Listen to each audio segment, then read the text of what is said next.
Have you ever been cheated on by a lover? Have you ever been lied to by a close friend? Or even been betrayed by a family member? Maybe all of the above. I ask you these questions not to revive your heartbreak or to reopen your wounds. I'm asking you this because unless you've read the title beforehand, you may have noticed a common theme. A common theme of dishonesty. A common theme of treachery.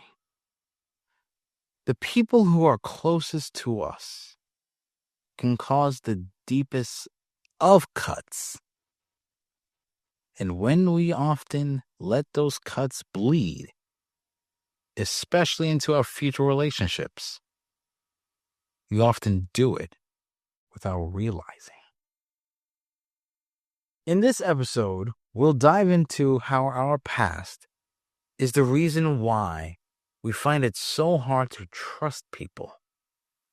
We'll see how trust can be broken, not just by our significant others, oh no, but by our friends and by our own family, and how that molds us into someone whose trust has been manipulated and sabotaged by the people we once held in high regards. And by the end of this, you'll see the ways that trust can be broken and how you may be breaking someone else's trust as we speak. Hello, everyone. My name is Julian, and welcome to the Enlightenment Podcast, your destination for a genuine conversation on healing, growth, and the best ways of becoming a better version of you. My mission is to spark hope deep within you and spread positivity on the internet, much like leaving a campfire in the woods. For legal reasons, do not do that. If this mission is something that connects with you, drop a like, subscribe, and comment on a topic you want me to talk about on my journey to make this a better place. With that being said, let's light this candle. Now, I'm sure you know what it means to trust someone. Having trust in someone is knowing that they have your best interests at heart. They're someone that you can rely on and you can put your faith in them, who always looks out for you and is honest with you when needed. That trust you build with them gives you not only a sense of security when you're around them, but a feeling of comfort. It gives you that idea that this person is a good person and doesn't want to harm you. People can gain your trust by what they do. You know the saying, action speaks louder than words? Well, that saying actually comes to life when trust is involved. When you see someone being consistent in their actions, whether it's listening to your problems, upholding promises that were made, or ways that they display acts of loyalty to you, it helps build that foundation that defines what exactly your relationship with that person is and what level of trust you can give them, to where you do not feel obligated to second guess them and need proof of their loyalty to you. Now, a perfect example of this is my friends. Well, yes, I have many good people I would consider as my friends. I just have a small circle of people that I not only consider as my best friends, but actual friends I can put my faith in and rely on if I need something. Whether it's a favor I need from them, advice, or even just emotional support. I know that I can go to that person or those group of people because of all the times I've interacted with those people in the past. They showed me the type of person they were and what exactly I can trust with them. Now, I say exactly because there are times when you have one of your friends, and while yes, you can trust them with certain details such as drama or events going on in your life, there are just some other things you just really can't trust your friends with. Now, a good analogy for this is imagine your friend and you and your partner just went out together to have a good time. Now, say you had to excuse yourself and you're leaving your friend and your partner alone to themselves. This friend could be a relative like your cousin or could be just a simple friend that you know. Now, you already know that your friend is a bit, what's the word? Promiscuous, a bit of a flirt. And you're not too sure that leaving him alone with your partner was a good idea. Would he try to flirt with them while you're not around? Or would he actually value your friendship with you? On top of that, you also have to look at this situation from the angle of your partner. Would they be receptive to your friend's flirtation, repulsed by it, and just not tell you? Or would they tell you, but at a better time? Situations like that can lead to the downfall of what was not just a strong sense of trust, but also a good friendship. Trust is like Chinese porcelain. It is precious to have, yet easy to break and hard to rebuild. You can try to rebuild it, but it doesn't mean the initial value that it once had will come back. Now, some will disagree with me, and that's fine. Not everyone will always agree or like what I say. But before you could say anything, let me ask you this. If your friend or whoever broke your trust, and you decide to still be friends with them, to still be with them, would you still have the same trust you had before? Or would you still be more cautious of a person? Please, tell me. I love to know because you might have some people completely unfazed or unbothered by how that trust was broken and they go back to being buddy-buddy with the person. So please, tell me what you think. Now, with that being said, I'm going to tell you the 3 ways your trust can be broken. I've alluded this to the beginning of the episode, but I didn't go into how it can be broken up until now. Trust can be broken by 3 different people. The person you're in love with, the person you are friends with, and the people you call family. Let's break this down a little further. When it comes to romance and love, one of the core components to having a stable relationship is not solely communication, but trust. When you build trust with the person you love, you build more of that connection that deepens the love that you have for them. You build that sense of respect and admiration for your partner. Because people miss this all the time. And it's that trust is the foundation of your commitment. It's that trust that leads to communication. It's that sense of trust that leads to understanding.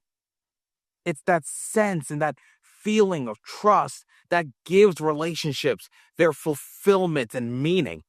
Because when you put trust in your partner, that shows that they know that you could never do them wrong.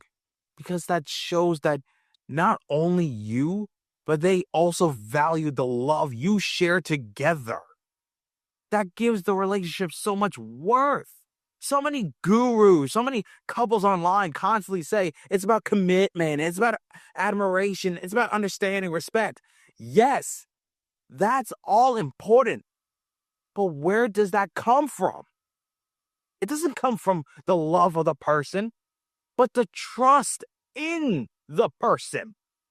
When that trust isn't maintained as it should be in a relationship, the whole domino effect will happen. You lose the admiration, you lose the connection, the communication, the understanding. All of that will disappear and vanish because one of you is betraying them and having to lie to their face. When you cheat on them, that's a big one. You're not going to like what I say, but we both know this is true. And it's that cheating isn't always physical.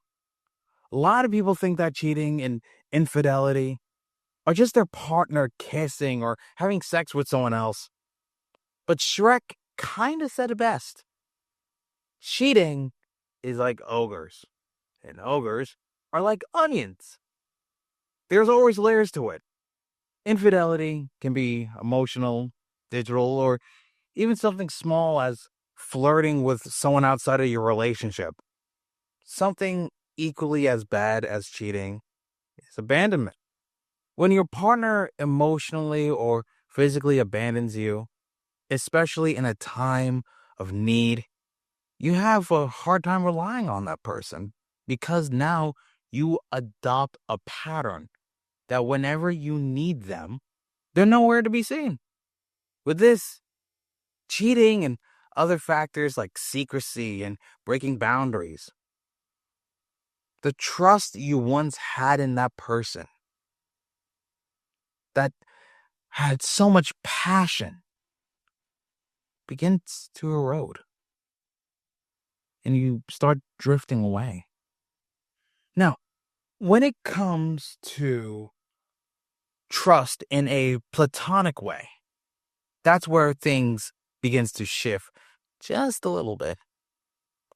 Yes, you still have things like lying and lackluster communication, which chips away the confidence you have in that person. You also have things like unaccountability for actions that they may have committed or their unwillingness to support you.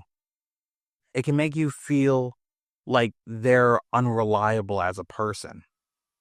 However, the one cause that always sticks out the most is taking advantages.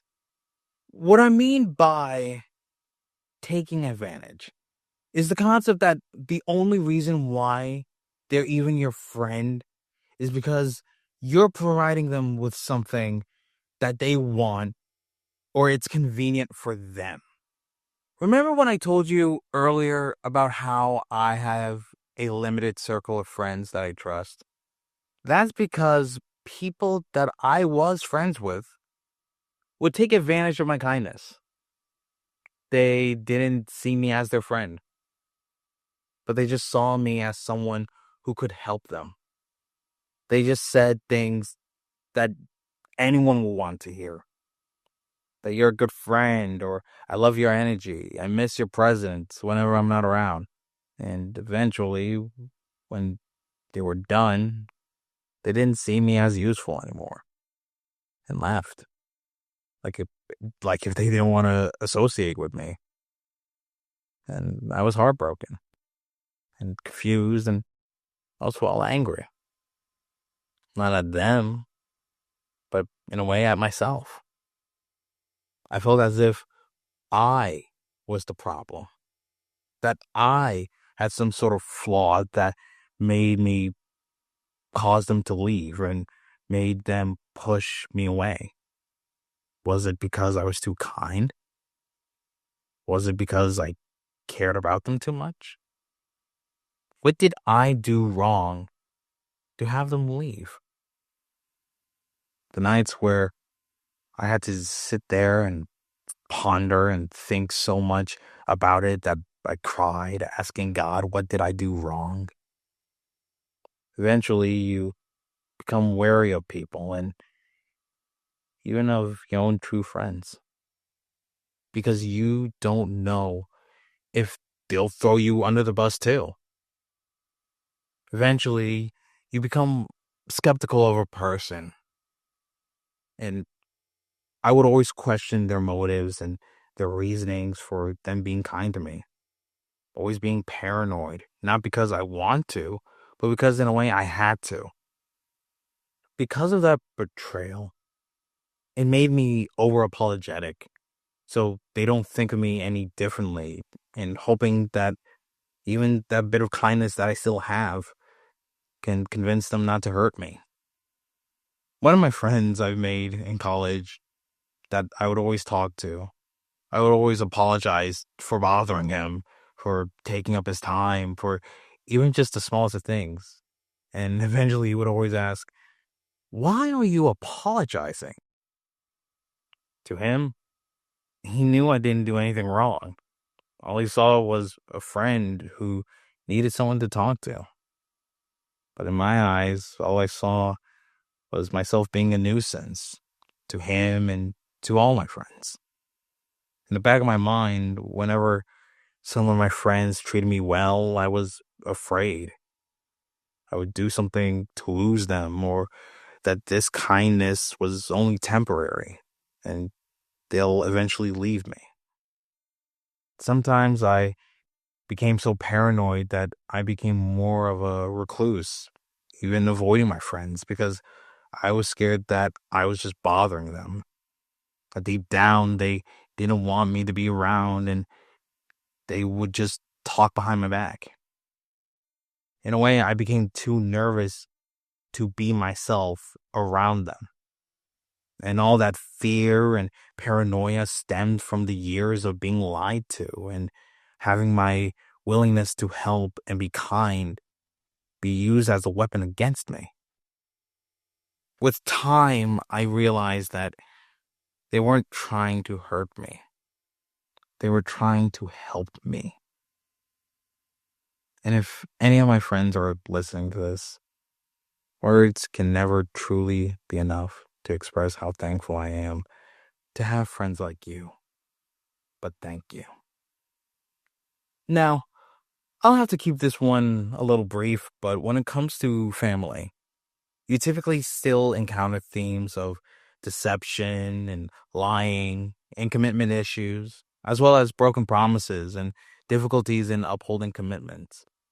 For example, if me and one of my cousins were doing trust falls and I managed to catch them, but they made no effort in catching me and let me crack my head open on a rock, do you think I will put that trust back into my cousin? Probably not. I mean, you let me bust my head open, so why would I put my trust back into you? However, some factors can influence it. Maybe that person is unreliable, being vague with you, or being neglectful, or contenders to why I, or maybe you, can't feel reassured with that loved one. Sometimes unresolved trauma may be a reason why, because it warps how we as people look at the concept of relationships, making us overprotective of ourselves because that form of a trauma response is a defensive mechanism for our emotions. Let me shift gears for a minute and let's look at you. You look cute today. Just thought I'd let you know, because if no one else is going to do it, somebody has to. But anyway, can I ask you something? What if you've broken someone's trust too? Yes, we can say that other people can be the reasons why we don't trust other people, which can be true. But let's also look at ourselves in the mirror, because we can be guilty of the same things and the same issues that different people have when it comes to trust issues. Whether it's lying, not communicating, cheating, breaking promises, we're all guilty of committing some form of betrayal. Just think about it for a minute. How many people walked away from you, not because you were cruel, but because you didn't show up when they needed you the most? Perhaps you forgot an important milestone. perhaps you chose not to listen. Maybe you made everything about yourself. It doesn't take betrayal to break someone's trust. Sometimes it takes your absence to do the job. Sometimes our actions may not be intentional. Have you ever talked to a good friend who really cared about you and would always text you, but you never text them back? Was it because you were afraid and you might be bothering them? Because of your inaction to reach out and say something, anything to them? Because of your inaction to reach out and say something to them, they felt as if you were only using them and eventually started the gradual process of abandoning them. Even when you and I both know that you're just simply afraid. Trust me, I may feel like that from time to time whenever I want to reach out to a friend and I get a little nervous because I don't want to be bothering them. Sometimes I get that little fear too. But even though our intentions were not to harm them, we still cause them pain by doing that. We may not have meant to hurt them, but that doesn't ease the impact that we cause. Being absent or unavailable isn't always physical, but also emotional. Well, it's not always that obvious. Sometimes things like canceling plans without realizing how important it was to the person, or changing the subject when things got too emotional, or not feeling bothered to ask the person how they're doing. Over time, those actions of silence will pile up and will send them the message that you're not someone they should go to anymore. Now, this doesn't make you a villain per se, but it does make you flawed. And it's okay. Maybe you needed time to yourself and something came up on the day of that event. Or maybe the topic was just too personal for you to handle. But how do we convey that to the other person? It's simple. And I've been saying this for a year now. And it's communication. If you're busy or you're going to be busy, let the person know. Inform them that something happened and ask if you could reschedule with them. If you want time to yourself, let them know that you're not ignoring them. You just want to focus on yourself for some time and you'll return to them when you get the chance. And if you feel like the conversation is getting way too heavy for you, say that. Don't feel afraid to address that to your friend, but be respectful when you do it. Tell them about how the topic makes you feel, but don't leave them empty-handed. Encourage and support them, whether it's telling them to seek professional help, talking to a stronger friend for something like this, or even just a small affirmation. It goes a long way in helping those in need. The key to this is fairly simple. Be open to not just how you feel with those you care about, but how you need to communicate with them too. A phenomenon that has become increasingly common over the years is ghosting people, especially those who you form a good and strong connection with. For the people you've left behind, that can make them feel unwanted or abandoned. Like they were not worth or deserving any semblance of closure at all, even for you. It may feel like you're just leaving a book to the end of an unfinished page.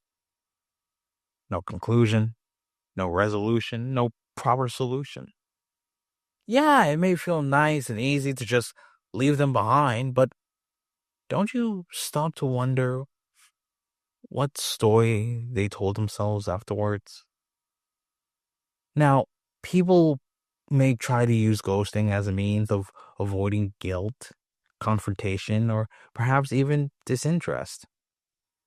However, it's better to just tell someone truthfully and respectfully rather than dodge the issue entirely. It will not only do them a disservice if you do decide to ghost them, but it also does your character a greater disservice with the potential weight we have to carry. Now, let me make this clear. This is not about blame or pointing fingers at people. Because if you do decide to point fingers at people, apparently that makes you rude. But it's about being aware of the rules we as people decide to play. We all have parts of our lives and ourselves that are unhealed. We lash out. We shut down. We walk away from it all. But here's the fun thing.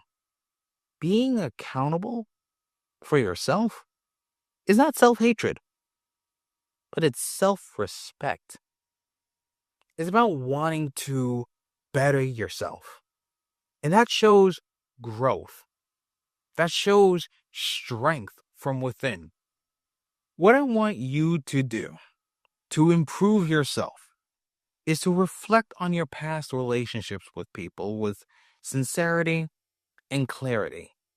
Give meaningful apologies when you need to. And be open to constructive criticism, even when it may sting. And before all of that, make sure you ask yourself, what did my actions teach the person about love or even trust? Normally I would have a decent outro to this type of stuff, but I think you all get the idea behind it. When it comes to trust, whether that trust was broken by someone else or maybe by you, what matters at the end of the day is how you move forward. Healing is messy, but never impossible. Always remember that you are loved, you are worthy, and you matter to someone, my friend. If this resonated with you, or perhaps you have a topic you want me to cover, feel free to leave a comment, and don't forget to like, subscribe, and share this with someone who may need to hear this. And with that being said, always remember, folks, to keep the candle burning.